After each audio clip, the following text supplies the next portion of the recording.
So I'm going to start off by giving a talk, and then I'll do a short guided meditation. The talk is another excerpt from a writing project that I'm working on. Basically, just exploring the relationship between our original nature or essential nature and our relative self or relational self. And they're all different aspects of this. I want to bring out how the two fit together. And remember from our last retreats at Yarrawarra, we talked about the duck and the rabbit. So how the gestalt switch from the duck and the rabbit, so that if the rabbits are original nature or oneness, and then the duck is the differentiation, the many, and the world that we normally live in. So the world that we normally live in and experience is the world of duality, of difference, of subject and object. Then at times you might get some, glimpses or enter into the world of oneness. And then, of course, hopefully that transforms us a little bit to come back into the world of duality. So you get that sort of continuing kind of 1, 2, 3, 1, 2, 3, 1, 2, 3 dance of duality, non-duality, back into duality, but being a little bit enlightened or a little bit lightened up by the insight into the fact that everything is actually one. And people experience that in different ways.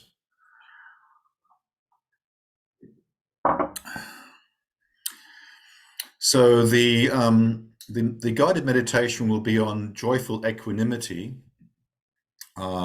which is a practice that you find in Buddhism and also in the I-Rest Yoga Nidra. And equanimity is one of the 4 Brahma Viharas, or divine dwelling places, which I will say more about a little bit later on. But first, I'd like to place this practice, this guided meditation practice, within the context of a larger discussion about how we understand human love in general, and then how we might understand it in our own Zen Buddhist tradition. So, how do we understand love? Well, there are many ways of understanding love, but I'm going to talk about a couple of quite well-known ways. So there's 2 basic ways we can start to develop an understanding of what we mean by love. So one is through religion, and especially the monotheistic religious traditions, such as Christianity, that teach that God is love. And from this perspective, we have a notion of a kind of universal love, founded upon God or the unity of being. We are all one in God. The second understanding is secular, based in science and the theory of evolution and interpersonal neurobiology, that locates the evolution of loving feelings and actions in the mammalian attachment system. So these 2 basic worldviews are often seen as being in conflict, but I will want to suggest that this does not need to be the case. So I'm going to talk a little bit now about attachment and tribalism and trans-tribalism. So from the viewpoint of evolution and interpersonal neurobiology, love develops from the need for species survival. Infants learn to understand cues of safety and danger, and when they explore their environment, if they become afraid, they return to their caregiver. Mammalian caregivers nurture their vulnerable young for months and years. For human infants, the first 18 months of life is crucial for the development of the brain and the capacity to regulate affects, emotions. From an anthropological viewpoint, attachment provides the foundation for the family and the tribe. This is then enhanced through socialization processes into the tribe using rituals, symbols, and language. Attachment also forms the basis for the development of the relational self. That is, the self develops in relation to the other. The infant child learns to distinguish between safe others and dangerous others. The next step in evolution was to live in peaceful proximity to other tribes. In anthropology, that has been referred to as hospitality towards strangers, a universal principle that is found in all religious traditions. Hence, this was a way to invite the other into the host community and develop trans-tribal nations based upon cooperation around mutual interests. Later in the 20th century, we witnessed attempts to develop a trans-nation state culture of cooperation with limited success. So, for example, when I lived in New Zealand, and the Maori culture and they call the marae, the houses where the tribe lived, the iwi, they had elaborate ceremonies of welcoming strangers, including song and dance, and of course, the sharing of a meal. These were often the essential features where strangers were welcomed into the host community.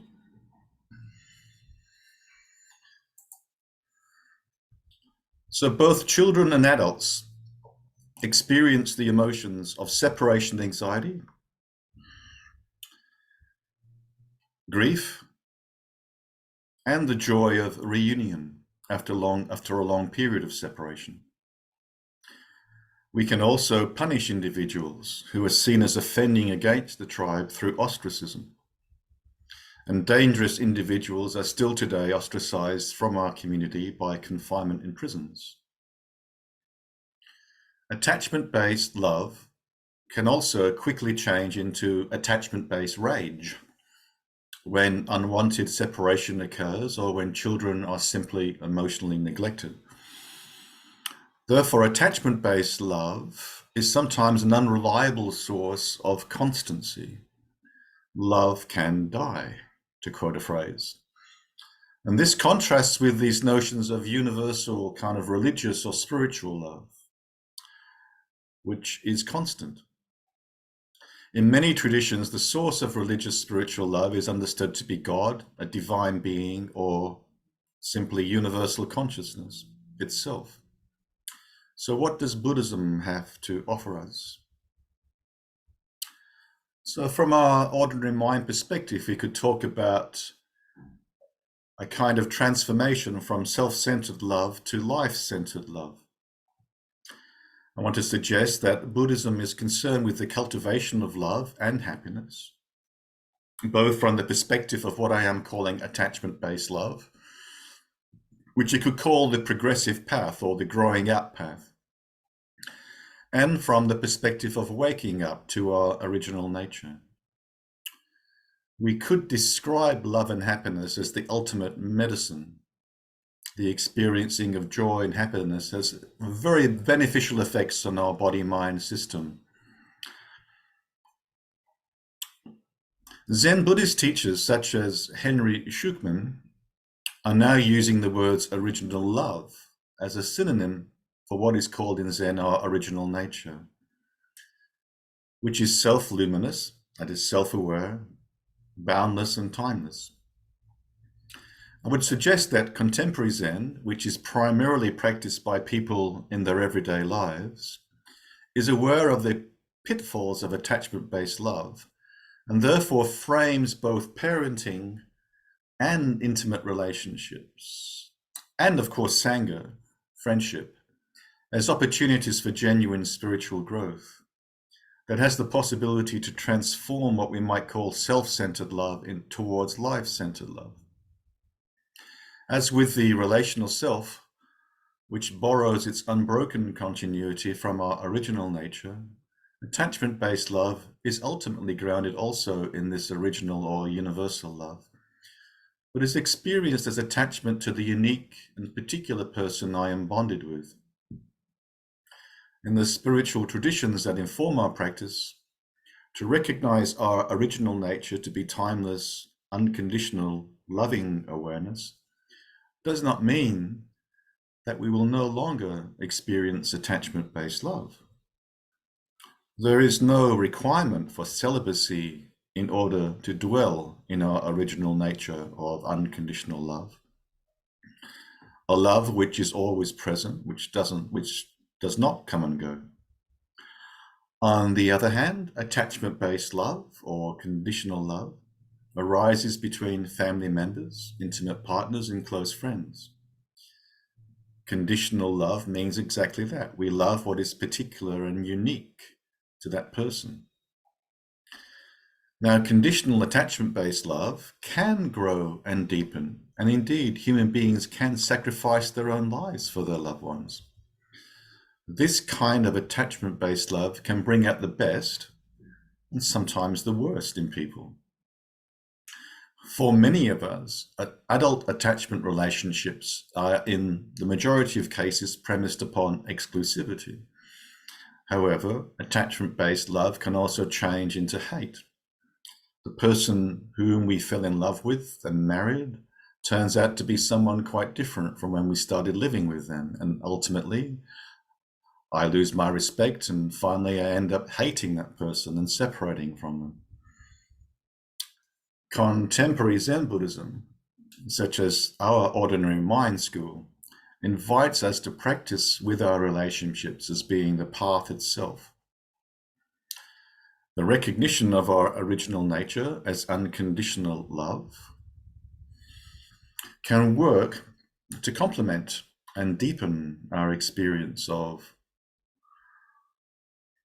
our conditioned attachment-based love, because we intuit the oneness of all beings and the love that is ultimately the recognition of our oneness, our unified being. We will still therefore experience the pain of separation and ultimately of loss and grief, but hopefully our attachment-based conditional love will not be poisoned by ego-driven states of domination, control, possession, or jealousy. The reason why we embrace attachment-based love is that from a tantric viewpoint, love for our parent, or our children, or our intimate partners or friends can be a doorway into our original nature, our unconditional love, in the same way that beauty and wonder can be a doorway. Attachment-based love is also a great source of joy, wonder, and well-being, emotions which connect us to unconditional love, or the joy of simply being. Attachment-based love, therefore, is an emotion which is conducive to joy and well-being. So, moving on now to the inner resource of the four Brahma Viharas, the four faces of love that are discussed in Buddhism. Our original nature can be described as awareness, or Shin, heart-mind. This awareness that we are, which ultimately constitutes our original nature, has a number of essential qualities. In this section, we will discuss the four faces of universal love. In Buddhism, they are called the four Brahma Viharas, or divine dwellings. Vihara means dwelling. In order to support the transformation of attachment-based, exclusive love into love and happiness that radiates in all directions, including ourselves, contemplation of the four abodes can be transformative. So I'm now quoting from a Buddhist teacher called Gil Fronsdal. He says, "The heart has four faces. Each sees the world in a different way and speaks with a different purpose. Yet, as aspect belongs to the same heart, they are inseparable like the four directions of a compass. This image of a four-faced heart is borrowed from the Buddhist myth of the god Brahma, who had four faces, one for each of the four kinds of unselfish love championed in Buddhism. In the language of the Buddha, these are metta, karuna, mudita, and upekkha. In English, they are commonly translated as loving kindness, compassion or care, appreciative joy or sympathetic joy, and equanimity or peace or simply being. Because the god Brahma is said to dwell, vihara, in these four forms of love, they are known as Brahma Viharas, translated in English as divine abidings. We could therefore describe these as the four faces of original love, as contrasted with conditional attachment-based love. Buddhism teaches practices for developing each of these attitudes. Quote, we can learn to recognize, awaken, and develop all of these attitudes so they become the natural dwelling place of the heart. On the other hand, they are also very accessible and ordinary states that we all have experienced when the conditions are right. So when we're talking about the absolute and the relative, the original nature, the absolute, and these divine abodes, also we touch on them through our relative happiness, which comes and goes. All the kind of experiences of joy that most of us have experienced on an everyday basis, such as the sense of feeling love towards our loved ones and friends, being kind to people, delighting in the affectionate play of a puppy dog, caring for people in distress, a sense of equanimity amid a personal crisis. Well, these are attitudes that we've all experienced in that relative way, and they give us a little doorway into the sense of the unconditional love, the heart, these four faces of the heart. Because these attitudes are all also facets of original love, they can be deepened through practice and become more and more accessible by deepening them through practice. Love can move more into the foreground in all our relationships, including even relating to strangers in the supermarket.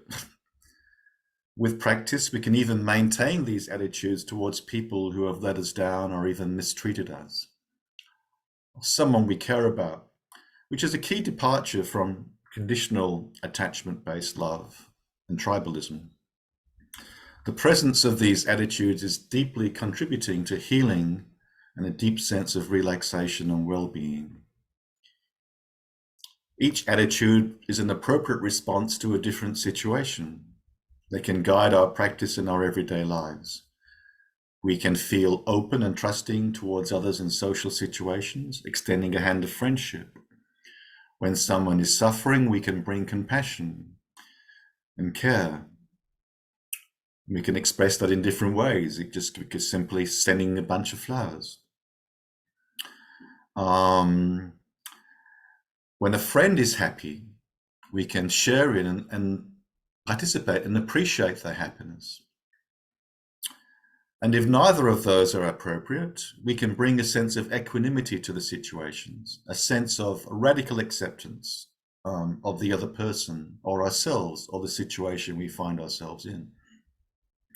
Again, as Gil Fronsdal suggests, part of the power of the Brahma Viharas comes from the intention to love, not just the feelings or emotions themselves. When we appreciate others, metta is a basic goodwill that wishes well-being for others. When the suffering moves us, karuna is the wish for that suffering to end. When the joy delights us, mudita is the wish for joy to continue. And in the particular circumstances when we have no role in the welfare of others, upekkha is the wish that we ourselves not become agitated while keeping our hearts open and responsive, perhaps available for when we can be of help. Each time these intentions are evoked, they become stronger, plant deeper seeds, are more readily available to motivate our actions in the world. All four of the Brahma Viharas can be cultivated through meditation practice.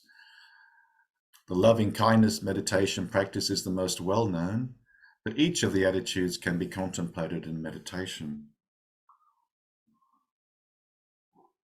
Again, Fronsdal says, through regular practice, it is possible to have unlimited love, that is, love which is not withheld from anyone. In deep meditation practice with the Brahma Viharas, the experience of metta, karuna, mudita, and upekkha can become, as described by Buddha, extensive, expanded, limitless, free from hatred and ill will, which again is a description of our original nature, our original love.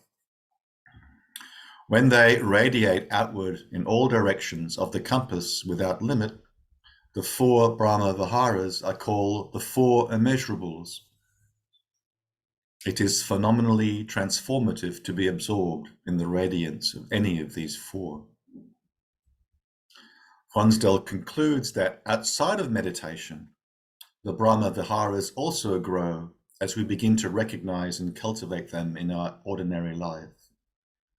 If one of them appears, it might be possible to stay aware of it rather than becoming preoccupied and forgetful of love's presence. If we have a regular familiarity with what it's like to love, we may be able to evoke any of the Brahma Viharas when it is appropriate. The Brahma Viharas can also become a guide for our actions as we seek to discover the wise and loving thing to do in every situation. Developing the Brahma Viharas in our social life provides a double benefit.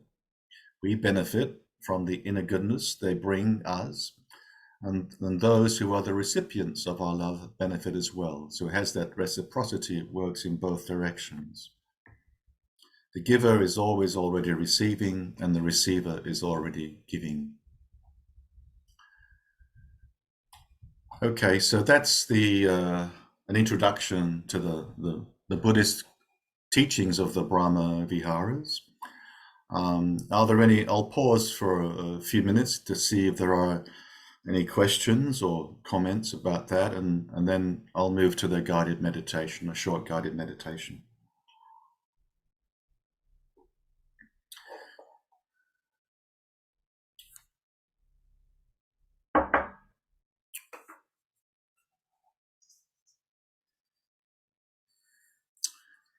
Okay, so no questions or comments at this point in time. We can, oh well, just move into, again, comfortable posture. And we'll just go into a little guided meditation to demonstrate how would do a contemplation around one of these Brahma Viharas. And so we're going to be focusing on the joyful equanimity today, this morning.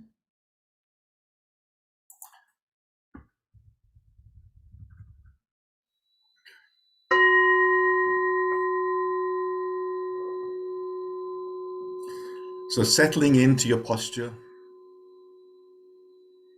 you may keep your eyes open or closed. Allow yourself to feel completely supported by the surface you are sitting on or lying on. You can lie down if you want to for the duration of this meditation.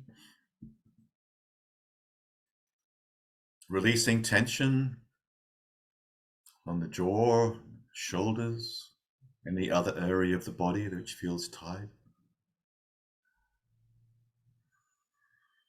Taking a couple of deep breaths and breathing naturally. Relaxing. Welcoming every messenger as it arrives in the guest house of your awareness, whether it's a sensation, perception, a feeling or thought, or an emotion. Just allow all the guests to come and go.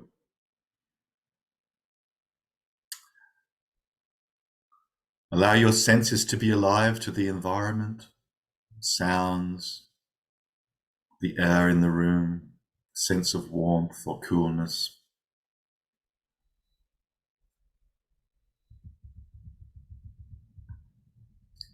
Become aware of the life force, however you want to conceptualize that.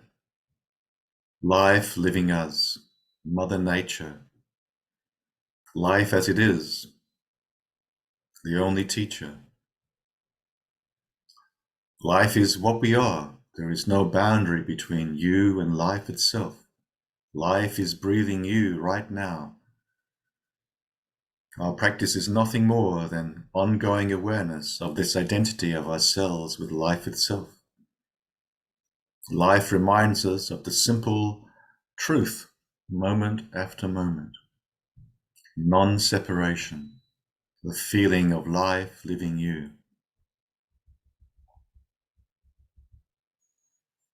And pause for a minute to just contemplate your unique, heartfelt mission in life. You could simply say to yourself, I'm a unique and valued expression of life. Life is living me with values and purpose that I embrace. You may want to formulate your own unique mission and purpose in life. And just becoming aware of our intentions for today's practice. You might have your own unique intention, but basically we are intending to allow ourselves to dwell in equanimity this morning during this guided meditation. To become aware of our innate, joyful equanimity. Your natural state or mode of being. Which also becomes like an inner resource for us. So inviting in your inner resource, it could simply be non-separation from this moment. The sounds, or it could be the sounds or the colors, one Dharma door after another, revealing the innate perfection of every moment. Or it could be an image that evokes or cultivates a sense of safety and security or love, a feeling of being loved and loving.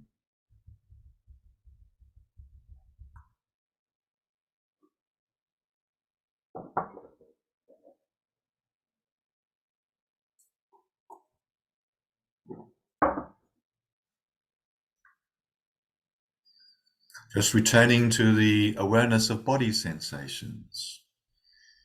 Moving to the jaw, releasing any tension in the jaw, in the mouth and the lips, the inside of the mouth, the nose, becoming aware of the air moving through the left nostril and right nostril, becoming aware of the cheeks, the eyes as locations of sensations, the eyebrows and forehead, top of the head. Just feeling the sensations at the back of the neck and releasing any tension. Just relaxing the shoulders. Going down through the arms, down through to the hands and the fingers. Feeling the sensations of tingling in the hands and the fingers. Feeling the sensations at the back of the torso and the front of the torso, the chest and the belly just naturally arising and falling with the breath. Moving down to the hips and the pelvis, the upper legs, the knees, down through the lower legs, and to the feet resting on the floor, feeling the sensations in the sole of the foot and in the toes, feeling the whole sense of our body as radiating sensation, pulsating and fluctuating. Becoming aware of that field of energy, of sensation, like a formless field of sensation, allowing yourselves to be aware of also the environment, intermingling with body sensations, sounds coming and going, and sensations coming and going within the same unlimited field.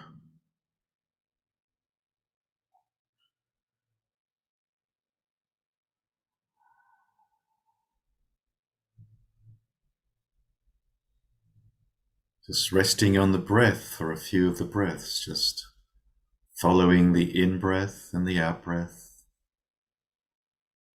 becoming aware of the breath and the energy circulating throughout the body. The energy of life itself, the life force moving through the body, sense of vitality and aliveness.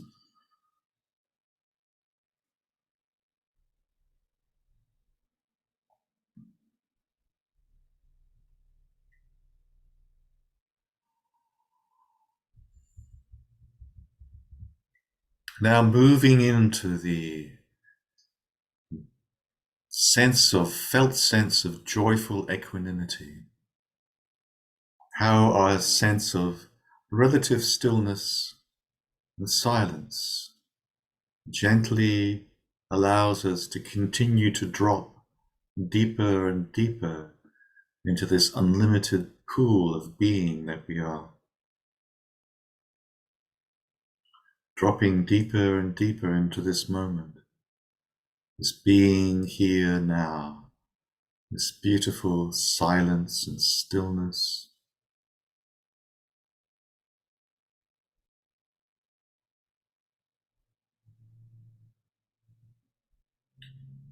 Connecting us with our boundless sense of being, radiating in all directions.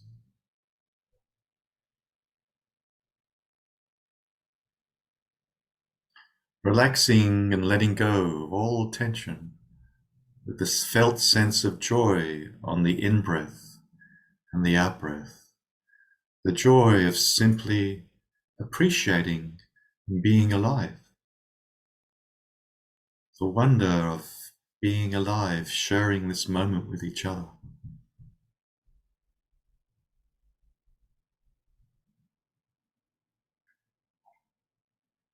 Experience sensations of joy, happiness, or even bliss in your body.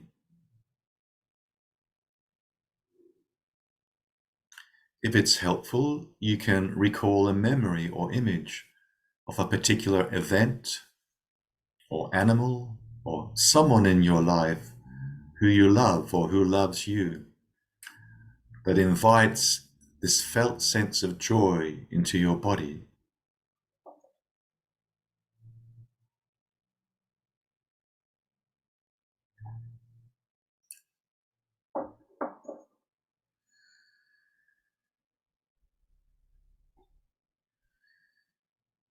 Now let the memory or image drop away and simply rest in the felt sense of joy that the image evokes.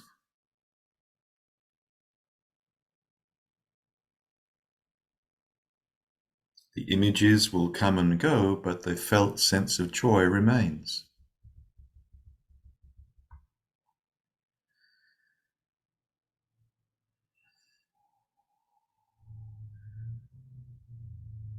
Feel also the felt sense of our luminous awareness, our awareness of awareness. Awareness aware of itself, requiring no effort at all on our part, just the simple recognition of awareness itself. As inherently non-judgmental, loving, and all-embracing.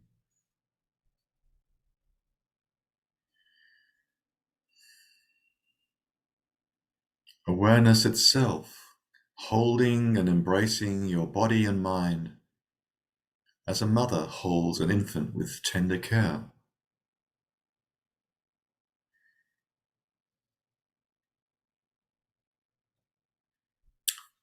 Awareness will never let you down. It's always present and always available. It's loving, non-judgmental presence itself.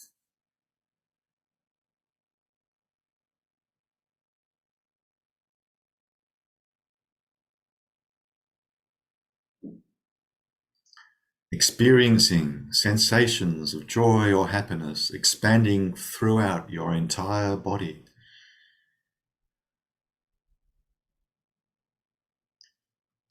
Joy flowing throughout your torso, arms and legs.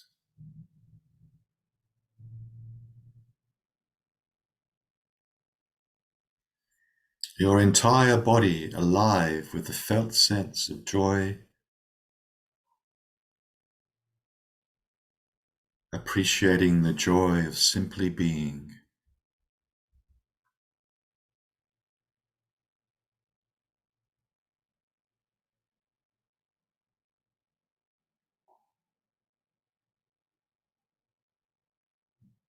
And bring to mind this image of the Buddha smiling. Bring this image and see if you can experience an inner smile radiating from your heart. It may help to form a smile on your lips, but allow it to drop deeply into your sense of being. Feel this smile expanding and spreading throughout your entire body.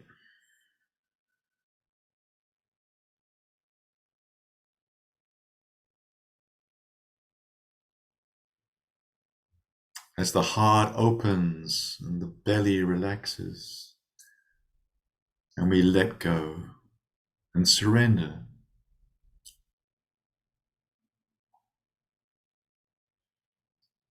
Becoming completely absorbed in this uncaused happiness, well-being and joy, the joy of simply being, the peace of simply being, the happiness of simply being.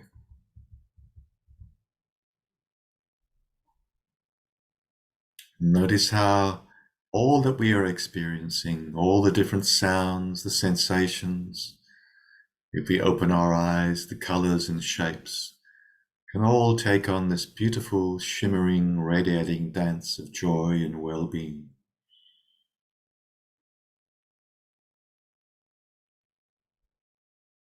If it's helpful, interweave your inner resource of being and well-being, in which all of these changing and dancing and pulsating sensations are unfolding, moment by moment.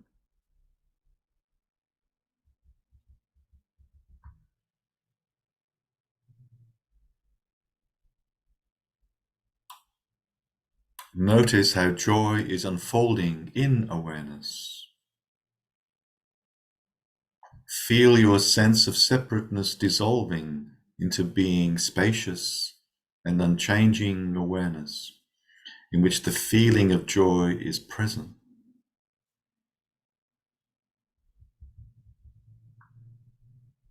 Allow yourselves to bathe in that beautiful joyfulness, abiding in this wonderful Brahma Vihara, this divine dwelling place.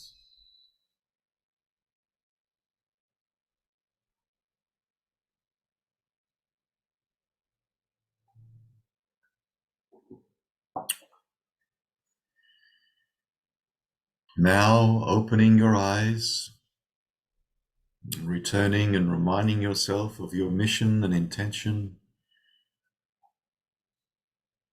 Welcome in the world around you, welcoming the world around you in all its different shapes and colors and senses, sounds, continuing to feel the joy, noticing the beauty of everything around you just as it is, even the most simplest of objects, appreciating the textures and colors of the objects around you. The simple isness of life itself, the simple suchness or thusness that we are.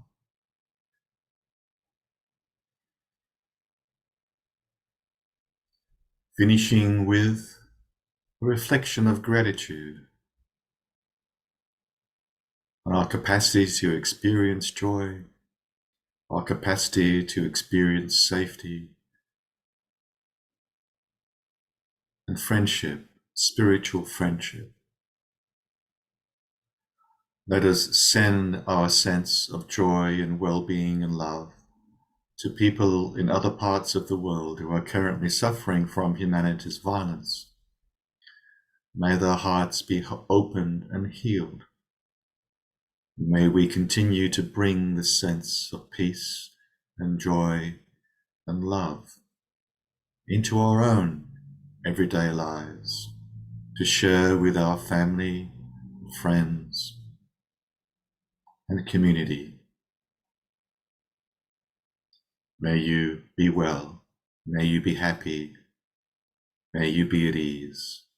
May you continue to experience joy and well-being.